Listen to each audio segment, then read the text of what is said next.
What's poppin' and welcome back to another video. Today is a Thursday in the middle of January, the 19th of January. It's my birthday in 2 days. That's irrelevant though, I don't like birthdays, they're like participation awards. But it's been a bit of a slow week, a bit of a slow month in general. I feel like I haven't accomplished that much because I'm mainly waiting on all these sagas which I'm buying. So I'm paying a Fiverr artist to write the saga for me. Then I'm paying another voice actor to voice the saga for me. And it's like, it's a lot of waiting around because the app and the infrastructure is kind of complete. The database is set up, it's all done. I'm just now waiting for the content. And also I haven't really filmed that much of it because it doesn't feel that exciting. It's like, okay, I'm doing the same thing over and over again. I'm buying the same kind of stuff. I'm ordering from the same kind of people, and it's just over and over and over and over again. There's a lot of admin behind everything, writing blurbs of the sagas, making thumbnails, so much stuff. But I haven't really filmed any of it because it's not that exciting, I think. So I thought now in this video I might compile quite a bit of it. There might be some voiceover there might be some other stuff there. Just, you know, a little bit of the day-to-day, go over some of the basics, and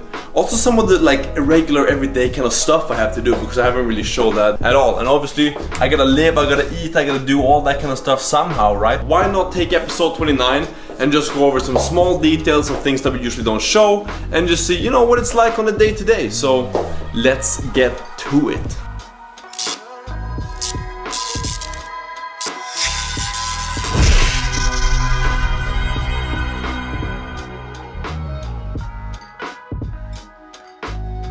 One of the things that I've been doing a lot lately is researching different kid stories. And there's this very good website called Project Gutenberg where you can find a lot of the kid stories that are classics that have gone out of copyright. So they're now in the public domain, meaning that anyone is free to use them for whatever they want to do. So a lot of my time has been going into looking for those ones, kind of find good ones that I want to use. A lot of the classic, but also some less known ones. And then what I gotta do is I gotta take these different sagas and I gotta format them, I gotta put them into a PDF file. Gotta organize them in my whole system that I've got going on, my different Google spreadsheets, etc. And then I also gotta pay Fiverr voice actors as well as Fiverr writers in some cases to do these different kid stories. So a lot of time has been going into that. I find that quite boring actually because it's very mundane work. It's not a lot of creativity involved. It's just like finding a story, formatting it, sending it to someone, paying them a lot of cash to read it out loud. But it's been going quite good. I've found quite a few. I think we're up to 50 stories right now at the time I'm recording this. So a lot of these things which are happening behind the scenes, it's going quite good. I'm quite happy with it actually. And I've also started to buy my own sagas. So for the ones which will be ghost written or wonder sagas owned, I've also started to buy those from Fiverr, and I've been very happy with those actually. I made a video about that in the past where I reviewed different Fiverr creative writers, and I've ordered some more from those and found some new ones, and I've just spent quite a bit of time in general just on Fiverr researching things. And recently Fiverr actually added me to their Fiverr Pro program, meaning that I am a pro user. I think you get it when you spend over $500 in half a year. So nothing too fancy, but you know, just goes to show that I've been spending a lot of time on Fiverr. Fiverr is a great website, by the way. If you ever need anything done, and if you ever need someone who's better than you at something, Fiverr is the place to go. You can find pretty much anything there. People are very good, very efficient at doing things, so they're quite fast, therefore the prices are quite cheap, and we like that. Other than that, I've also been spending time on Canva, where I've been designing all the thumbnails, as well as doing some of the designs for the app in general.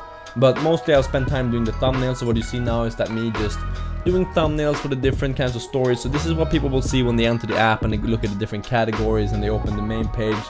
Kind of like the first thing you see. You need a good thumbnail and you need a good cover picture for something to be attractive to begin with. And I've just found that Canva is really good for doing that. You don't really need any design skills. There are a lot of pre-made templates, a lot of pre-made assets that you can kind of just drag and drop. And as long as you have some kind of idea what you're doing, you're gonna get a good result. I think that most of mine are pretty good. I'm very happy with most of them, but it's quite difficult to make creative thumbnails for all of them. So that's why some of them are a bit uncreative. It's just a word and then a picture of a snake or whatever it may be. But I think we can change those later. We don't need to stress it too much. As long as a few of them pop out, I think that will be good. So I'm really happy with that going. Yeah, these are some of the things which are going on behind the scenes then. Alright, it is now Saturday, January 22nd. Yesterday was my birthday, so I woke up a bit late today. It's like the 10:30 now, and I'm gonna do some accounting, and after that we're gonna head to the gym. So let's get to the bookkeeping. Something that comes with all businesses is accounting, and this is probably the most boring part of running a business or an organization to any extent, because you're just looking at all the money you've spent and not enough that's come in, and then you just gotta put it in some kind of ledger so you can report it to the state at the end of each fiscal year. And this is what I didn't do this year, which is why I was punished for it, which I made a video about earlier. This is something where I'm very grateful to live in Sweden, because these things are so simple here. You just log into your bank online with your ID. You don't even just speak to anyone ever. You just log into your bank, you do your online accounting, you close it. Everything's almost automatic. You just upload a receipt and it scans it automatically, get the price, VAT, etc. This doesn't take too much time. I just have to do it like once a week just to make sure that I'm on top of it. But again, this is something which is so much easier in Sweden than other countries. So in this regard, I'm definitely grateful to live here. In addition to all of these things which I'm doing for the app in general, there's also all kinds of other stuff going on in my life. So I have my full-time job as well, which I do between like 8 and 6, 8 and 5 most of the days, or actually 5 days of the week, Monday to Friday. And then I'm kind of working on these things. Not so much now in the morning because it's dark Swedish time. So, you know, in January when you live in the north, the sun barely goes up before 9 o'clock. So I don't really have the energy to wake up at 6, 6:30 like I did in the summer. So now I'm mostly working on these things in the evenings as well as on the weekends. And along with this, and along with having your own place, there are a lot of different responsibilities which come along with that. So there's like cooking, there's cleaning, so I have to do all these kinds of things. And also lately in January, since I haven't really been coding, since the app is pretty much done, and I'm just doing these things, I'm ordering something from someone on Fiverr and then I'm waiting. I have felt that I've been a bit unproductive and I've been distracted quite easily. Like I've been playing games with friends, which I know it's not bad in itself, but I probably spent a little bit too much time on that. And like I've had some other distractions, so whether that be girls or whether that be games or whether that be researching NFTs or just things like that, just things which take time away from spending money. And I don't know why I'm thinking about money all the time, which is taking time away from Wonder Sagas, which I could be doing something more productive for this app, which is ultimately gonna put me ahead in terms of releasing this. But you know, it's like, it's not too bad. I'm not wasting hours upon hours upon hours just doing useless stuff. Most of the time if I waste it, I spend it with friends, which, you know, obviously itself is not a waste. You just gotta be balanced with how you spend your time. Another thing which I like to do when I'm not working and when I'm not actually coding on something is to read books. I think that it's quite relaxing in some way, but also it feels good. It feels productive because you're learning something at the same time. So I try to spend at least, you know, 20 minutes a day at least to read. Preferably more than that, but right now lately it's been around 20 minutes per day. Right now I'm reading a book called 48 Laws of Power. It's about how you can manipulate people for your advantage, kind of. Now I'm about like 25% in, and that's what it seems like. I'm gonna be completely honest, you probably know what it is.